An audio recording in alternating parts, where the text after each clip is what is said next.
कि ये बेटी और ये बेटा हमसे मोहब्बत नहीं करता, ये बेटा और बेटी हमारी इज्जत नहीं करता, ये हमारे घर में हमारा लिहाज नहीं करता।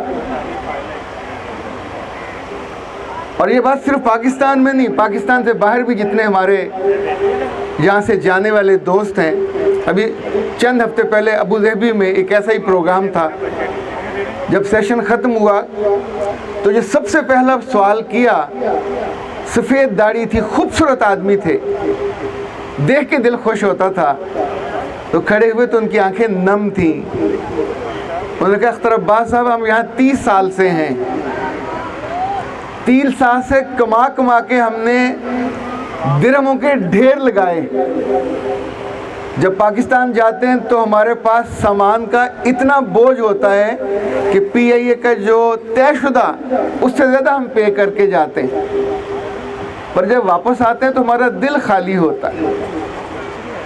कोई एक जुमला, कोई एक मोहब्बत भरा इसरार, न बच्चों की तरफ से न बीवी की तरफ से कि रुक जाओ, तुम्हारे बिना ज़िंदगी नहीं चलती। उनके 30-30 साल से हम बैल की तरह, कोलू का बैल बने घूम रहे हैं उस जुमले की आस में कि हमारा अपना बच्चा, हमारी अपनी बेटी, हमारा अपना बेटा हमसे कहे कि बाबा अब के मत जाओ, बहुत दिन हो गए आप जाते हो। तो मैंने उनसे गुजारिश की कि जिन दिनों मैं स्कूल में था, हमारा स्कूल बंगला यतीम वाला में था, ये हारूनाबाद के करीब है। उस स्कूल में कुआं था, इतना यख ठंडा पानी होता था कि गर्मियों में अगर कोई ऊपर वो पूरा डोल या बोका डाल देता तो एक दफ़ा तो चीख निकल जाती थी। ठंडा, ना बर्फ़ उसमें डालते थे, और उस ज़माने में फ्रिज जो होते ही नहीं थे। स्कूल के बच्चे, असातिज़ा जो राही थे वो रुकते थे, पानी निकालते थे, पीते थे, ऊपर डालते थे। पूरी गर्मियाँ ये मामूल रहता। तो मैंने एक दफ़ा अपने वालिद साहब से, जो उस स्कूल के उस वक्त हेडमास्टर थे, मैंने पूछा बाबा आप सर्दियों में हर हफ्ते इसमें पानी क्यों डलवाते हैं? तो उन्होंने मुझसे कहा कि तुमने कुछ और भी नोट किया होगा। मैं कहा जी, कुछ 2 बोरियां भी होती हैं, एक लाल दवाई की, एक में कुछ चूना नुमा चीज़ होती है। तो वो हंसे, कहने लगे हाँ, एक में पोटाशियम परमंगनेट होता है, एक में सोडियम क्लोराइड होता है। मुझे उनका वो जुमला याद है। कहा बेटा जब किसी से फैज़ लेना हो, इस कुएं से ठंडा पानी हमको चाहिए और मुसलसल चाहिए, तो फिर उसमें मुसलसल कुछ डालना भी पड़ता है।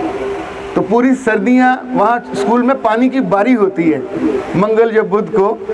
तो पहला जो बारी थी वो कुएं की होती थी, वो भरता था, फिर उसमें वो 2 बोरियां डाली जाती।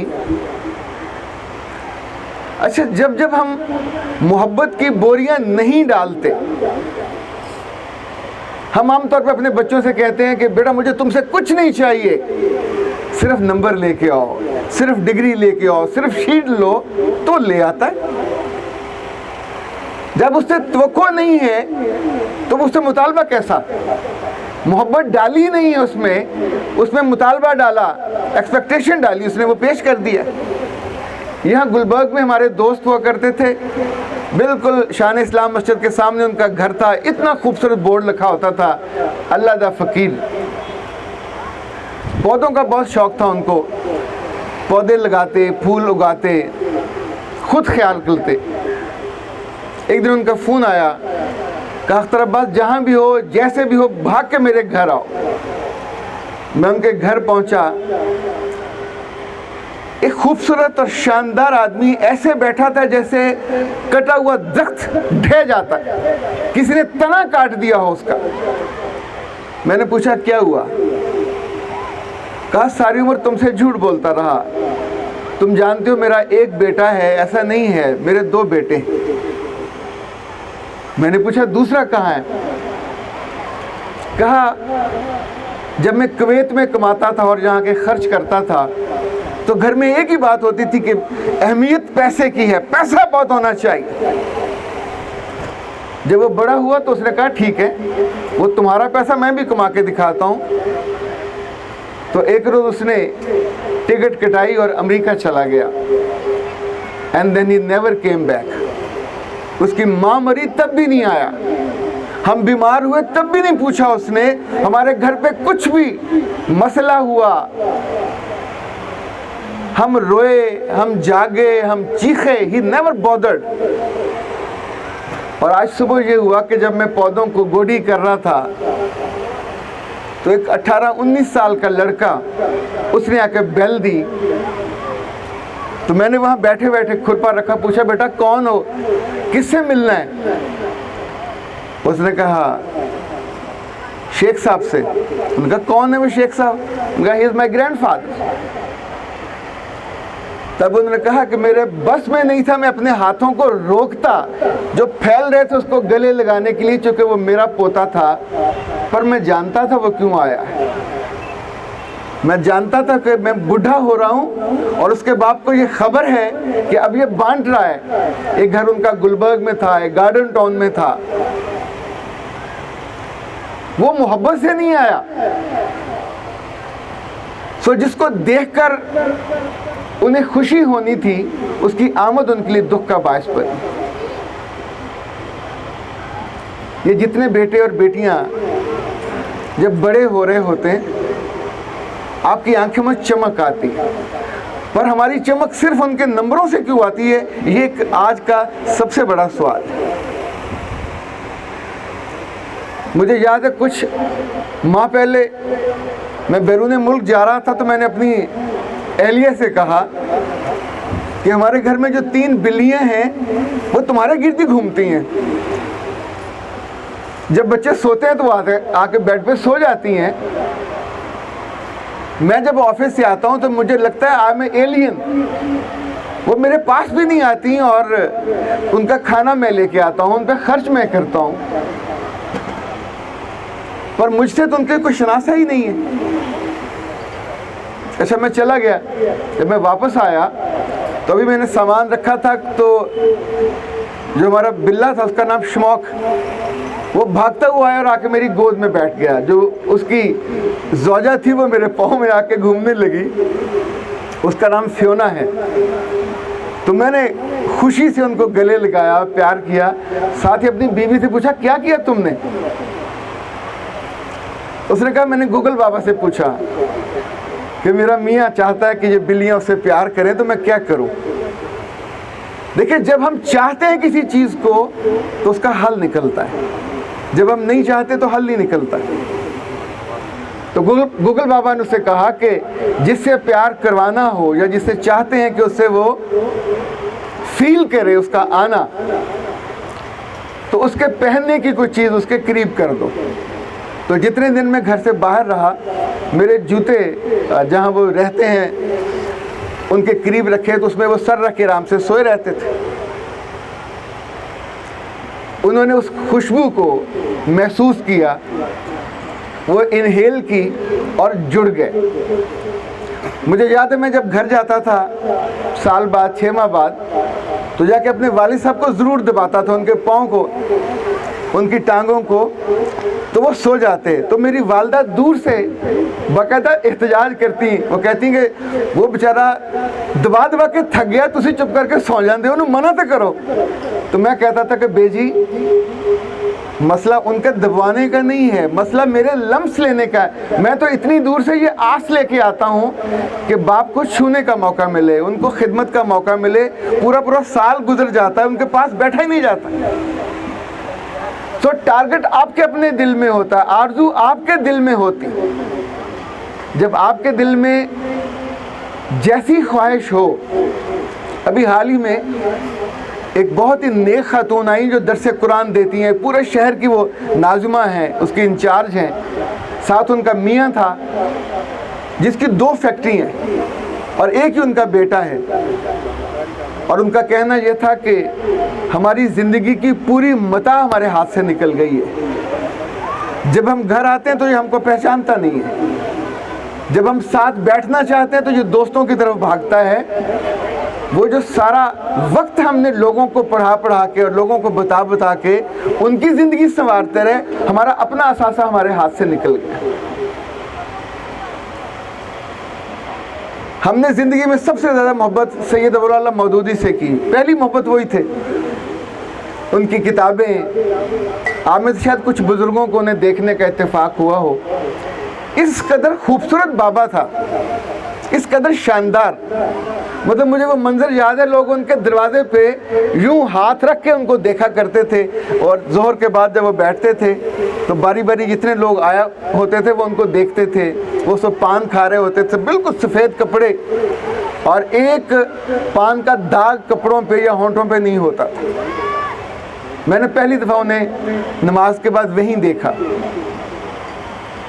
सारी दुनिया को उन्होंने इल्म दिया, फ़हम दिया, किताब दी। दुनिया के किसी मुल्क में चले जाएं, उनसे मोहब्बत इतनी ज़्यादा है। इवन तुर्की वाले तो ये कहते हैं कि हम तुमसे ज़्यादा तफ़हीमुल कुरान बेचते हैं, हमारे यहाँ तुमसे ज़्यादा तफ़हीमुल कुरान और उनकी किताबें पढ़ी जाती हैं। मिस्र में चले जाएं, फ़लस्तीन में चले जाएं, मलेशिया में, जिन जिन मुल्कों में मुझे जाने का इत्तेफाक हुआ, इवन फ़लस्तीन में उनसे मोहब्बत करने वाले डॉक्टर मैंने जगह जगह देखे, जो लाहौर में और कराची में पढ़ के वहाँ गए। लेकिन उसी घर में हमने उनका एक ऐसा बेटा भी देखा जो दुख देने वाला बेटा था। उसी घर में हम मरकज़ जमीयत में थे, उसी घर से हमें कॉल आई और हम भागे हुए गए। मैं और सोहेल हनीफ साहब थे, अजीम भाई को याद होगा, और हमने उस जालिम को अपनी माँ के करीब गुस्ताखी से खड़े हुए देखा। तब भी दिल बहुत फटा था। आप जो कर रहे होते हैं जब वो बच्चों तक नहीं जाता तो वो बाद में बहुत दुख का बायस बनता है। मैं कभी कभी अपनी बेटियों को स्कूल छोड़ने जाता हूँ, जब कभी उनका वैन वाला ना आए तो चूँकि थोड़ा समझदार बाप हूँ, रास्ते में रोक के उन्हें कहता हूँ कोई चीज़ जो ख़रीदनी है ख़रीद लो। तो बच्चे आमतौर पे चॉकलेट लेते हैं, तो मैंने कहता हूँ जूस भी ले लो। अच्छा, 2-3 चीज़ें लेने के बाद उनकी बस हो जाती है, तो लिफाफा भर के ले आते हैं। तो मैंने एक दिन उनसे पूछा कि बेटा दुनिया में सबसे ज़्यादा किससे मोहब्बत करते हो? मेरे दिल में था पैसा मैं खर्च कर रहा हूँ इतनी चाहत के साथ। तो मेरी छोटी बेटी ने कहा पापा सबसे ज़्यादा मॉम से, उनकी नानी से, फिर अब्बू से, नाना से, फिर मम्मा से, फिर आपसे। अच्छा, यकीन माने मेरा दिल फट गया। इस कदर मुझे तकलीफ़ हुई कि मतलब इतना ख्याल करने के बावजूद चौथे नंबर पे आया हूँ। कहा मैंने कुछ नहीं, पर अगला हफ्ता मैंने पूरा प्लान किया, सोचा कि कैसे इनसे कम्युनिकेट किया जाए। थोड़ा ज़्यादा वक्त दिया। संडे था तो अपने लॉन में बैठे हमने क्रिकेट खेलना शुरू किया। तो क्रिकेट खेल के मैंने उनको दोनों को साथ बिठाया और कहा कि बेटा जब माँ ना रहे, जिससे मोहब्बत बहुत होती है बच्चियों को और बच्चों को, तो हम तो फिर भी ज़िंदा रहते हैं। बाप भी चला जाता है फिर भी ज़िंदा रहते हैं, पर मोहब्बत का कुछ ढंग तो ज़िंदा रहना चाहिए। तो ये बताओ कि आपके बाबा किससे मोहब्बत करते हैं? तो मेरी बेटी ने कहा बाबा जब सुबह हम उठते हैं तो हमारे घर में कारी साहब आते हैं और आपके बाबा के लिए और मम्मा के लिए रोज़ सूरह बकरा पढ़ते हैं, फिर वो दुआ करते हैं। तो मैंने उनसे कहा जब मैं नहीं रहूँगा तो क्या तुम मेरे लिए करोगे? उसने कहा बाबा ऐसी बात क्यों कर रहे हैं? बेटियां हमेशा यही कहती हैं कि बाबा ऐसी बात मत करें, पर बाप ने मरना ही मरना होता, माँ ने भी मरना होता है। That's the time to invest. जब उनको बताना चाहिए कि मुझे तुमसे मोहब्बत चाहिए, ज़िंदगी में भी चाहिए, मरने के बाद भी चाहिए। कौन, कोई हमसाये या मोहल्ले वाले आपके लिए दुआ नहीं करेंगे। औलाद होती है जो सदका जारिया बनती है, और जो नेक लोग हों, नेकी का काम करने वाले हों, उनको तो ज़्यादा हाजत होती है कि उनके बाद उनको दुआ देने वाले, उनके लिए कब्र पे आने वाले, उनके लिए खैर। मुझे याद है इशफाक साहब कहते होते थे कि यार मेरी कब्र ते बस 2 काम होने चाहिए देने, एक उसे बेंच रखवा देना, दूसरा नलका लगा देना। बेंच वहाँ रखे हुए, नलके के लिए मैं गया, मैंने सोचा नलका रहने देते हैं, वो कूलर लगवा देते हैं पानी वाला, लोग पिएंगे। अच्छा, उसके मैंने पैसे वैसे पूछे, वो काफ़ी महंगे थे, मैंने सोचा रहने देते हैं, यहाँ के किसने पानी पीना है। लेकिन वो ख्वाहिश उनकी तब भी थी बड़ी स्ट्रांग। अभी उनकी कब्र पे कभी जाएं तो जाके बेंच पे बैठ के आप दुआ करते हैं, उन्हें याद करते हैं। अब बेटी को मैंने बताया कि माँ और बाप की मोहब्बत का किसने कहा। सबसे ज्यादा मोहब्बत का हुक्म रब ने दिया है। उसने कहा तो हम बात मानते हैं। उसने कहा कि रसूल से मोहब्बत करो, तो उसको मैंने मोहब्बत की तरतीब बताई कि ज़िंदगी में अगर कामयाब होना है तो मोहब्बत की तरतीब ठीक रखो। अच्छा, कुछ दिन हुए तो उनकी प्रिंसिपल का मुझे फ़ोन आया कि sir something happened different and amazing. आपकी बच्ची को हमने स्टेज पे बुलाया और उसने आके उससे कहा कि बात करो, तो उसने कहा मोहब्बत की तरतीब ठीक होनी चाहिए। अब सब हैरान हुए। उसने कहा सबसे पहले अल्लाह से मोहब्बत होनी चाहिए, बहुत ज़्यादा होनी चाहिए, दिल से होनी चाहिए, सच्ची होनी चाहिए, फिर मोहम्मद से होनी चाहिए सल्लल्लाहु अलैहि वसल्लम, फिर आदम से, फिर नूह से, फिर इब्राहिम से, जितने उसको नाम आते थे उसने वो बताया। कहा फिर मोम से होनी चाहिए, फिर अब्बू से होनी चाहिए, फिर माँ से होनी चाहिए, फिर अब्बा से होनी चाहिए। तो मेरा नंबर और थोड़ा नीचे आ गया। लेकिन अब जब तब उसने बताई तो वो मुझे बुरी नहीं लगी, क्योंकि तरतीब का ठीक होना बहुत लाज़िम। तरतीब ही ज़िंदगी आगे रखती है, और तरतीब आप बताते हैं या कोई अहले दिल बताता है। मुझे याद है सुलेमान बिन अब्दुल मालिक बड़ा खूबसूरत बादशाह था, बड़ा ही कमाल, 45 साल का था। कहा जाता है कि उससे खूबसूरत बनु उमैया में कोई नहीं था। एक रोज़ उसने सब्ज़ सूट पहना, सब्ज़ पगड़ी, और आईने के सामने खड़े होकर उसने अपने आप को देखा और देख के जो जुमला कहा, क्या खूबसूरत आदमी।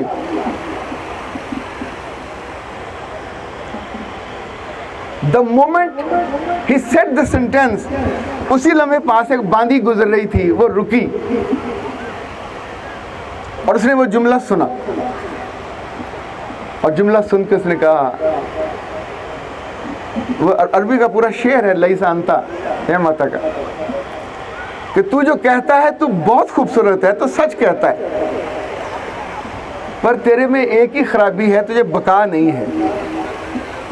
और फिर उसने कहा तुझ में क्या, किसी इंसान को बका नहीं है, इंसान जितना भी खूबसूरत हो फानी। ये 10 सफ़र 99 हिजरी का है, उसके एक हफ्ते के बाद वो मर गया, पर तारीख में वो मोमेंट रकम हो गया। जिस हुक्मरान की हम बहुत इज़्ज़त करते हैं, महमूद उसका नाम है, जब ये शहज़ादा था तो इसने सोचा कि मेरा बाप सुबगतगीन, उसकी तो बहुत इज़्ज़त है, बहुत अहमियत है, सब लोग उसकी बड़ी कदर करते हैं, तो मुझे कौन पूछेगा, I have to do something different. तो उसने कई साल लगा के एक महल बनाया, इतना शानदार, तारीख कहती है कि उसमें 200 तरह के फूल थे, कारपेट और जो जो चीज़ें थी दुनिया भर से उसने मंगवाई। जब पूरा महल तैयार हुआ तो उसने अपने बाप को दावत दी महल देखने की। बाप उसका आया, पूरा महल देखा, पर एक लफ्ज़ उसके मुंह से नहीं निकला, एक जुमला भी। अब उसका महमूद का दिल जो था वो बहुत ख़राब हुआ। जब दरवाजे पे निकलने लगे तो सामने आके खड़ा हुआ और उसने कहा अपने बाप को मुखातिब करके, जो बादशाह था उस वक्त, कि मैंने इतनी मोहब्बत से, इतनी चाहत से ये घर बनाया, इतना खूबसूरत, और आपने एक जुमला भी नहीं कहा मेरा दिल रखने के लिए। तो तब उसके बाप ने कहा महमूद, इतना याद रखना कि तुझसे पहले भी कितने ही शहजादे आए और उन्होंने घर बनाए, और तुझसे पहले भी कितने बादशाह आए, उन्होंने महल बनाए, हर महल ढह गया, हर घर ढह गया, हर कारपेट बर्बाद हुआ, हर पर्दा जल गया और खाक हुआ। अगर कोई चीज़ याद रहती है तो वो इंसानों से मोहब्बत और उनकी खिदमत याद रहती है। तुझे जब आने वाले दिनों में ताकत मिलेगी, अगर तेरी तलवार उनके लिए उठी कि जो बेसहारा हो, तो तू जिंदा रहे, और अगर तूने उनसे मोहब्बत की जिनसे कोई नहीं करता, तो तू उनके दिलों में ज़िंदा रहेगा। यूँ बिल्डिंगों में और इन पत्थरों में और इन कमरों में अपनी ज़िंदगी मत तलाश करना। ये जो पूरा यूरोप है और अमेरिका, इन दिनों वहाँ एक बड़े नावल निगार का जिक्र होता है, उसकी किताब पढ़ना फैशन है। पाइलो कोयलो उसका नाम है, उसकी किताब का नाम है, उर्दू में कहते हैं कीमिया गर, सोना। उसने उस एक बाप का वाकया लिखा है कि एक बाप ने अपने बेटे को भेजा एक बहुत दानिशमंद आदमी के पास और कहा कि दानिश सीख के आओ, अक्ल सीख के आओ। जब बेटा वहाँ पहुँचा तो वहाँ बहुत रश था। उसने अपने बाप का तारुफ कराया और कहा कि मेरे बाप ने भेजा है। तो उस दानिशमंद ने कहा कि तू ऐसा कर, ज़रा मेरा महल देख के आ, फिर वापस आके मुझसे बात कर। तो लेकिन जाने से पहले कि चम्मच है, ये तुम्हें मैं अमानत दे रहा हूँ और इसके अंदर ऑलिव ऑयल डाल के दे रहा हूँ, रोगने ज़ैतून, इसको संभाल के लाना। अब जब बच्चा वहाँ से चला तो वो चम्मच उसने ऐसे पकड़ा हुआ था और चलते चलते वो पूरा उसने महल घूम के वापस आया। तो उस दानिशमंद ने कहा, हाँ भाई, ज़िंदगी में जो मेरे महल में क्या देखा, इतना खूबसूरत महल है, इस पूरे इलाके में नहीं है, कैसा लगा? उसने कहा, सर कौन सा महल, आपने जो अमानत दी थी उसको संभालते मर गया। ये ख्याल कि वो टेढ़ी ना हो जाए, ये ख्याल कि वो ऑलिव ऑयल गिर ना जाए, तो मैं तो ज़िंदगी देख ही नहीं सका कि महल कैसा है, खूबसूरती कैसी है। वो हंसा, उसने कहा जाओ फिर देख के आओ। अब जब वो गया, देख के आया, तो वापस आके ही वॉज सो एक्साइटेड। उसने कहा, सर ज़िंदगी में ऐसा महल नहीं देखा, इतने फूल, इतने जानवर, इतनी नेमतें। बिस्तर पे हाथ रखता था तो वो नरमी से नीचे बैठ जाता था। पर्दे इतने आला रेशम के बने हुए, और जो जो डिज़ाइन थे और जो रोशनियाँ थी, वो तो मैं सब्र भी नहीं कर सकता था, ख्वाब में भी नहीं देख सकता था। तो उसने कहा, तुम्हें मेरा महल बहुत पसंद आया? उसने कहा, जी बहुत पसंद आया। कहा, वो तो ठीक है, वो जो अमानत दी थी वो वापस कर।